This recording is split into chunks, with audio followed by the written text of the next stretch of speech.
Quand j'avais 11-12 ans, j'ai lu Idées noires de Franquin. Et je pense qu'après, j'ai jamais plus touché une raquette de tennis. En fait. Donc j'ai arrêté le tennis direct. Donc en fait, c'est que des choses qui ont façonné ma façon de voir le monde et aussi beaucoup mon sens de l'humour et un sens critique comme ça, je pense, assez ludique et d'autodérision aussi, je pense.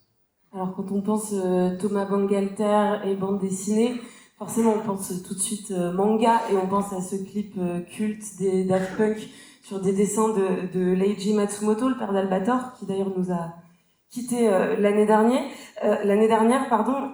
Mais ce que je me dis aussi, c'est que finalement ces deux robots de Daft Punk, c'est un peu des personnages de bande dessinée, non? C'est un peu des super-héros.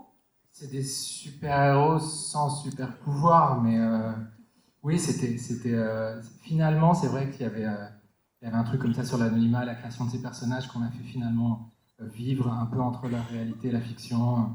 On pourrait penser à il y a des mythologies comme ça de super-héros qui n'ont pas de super-pouvoir. Et la plupart du temps, c'est un peu fantastique, mais c'est vrai qu'il doit y avoir de ça aussi, oui, dans cet imaginaire qu'on invente comme un auteur ou comme un dessinateur de bande dessinée.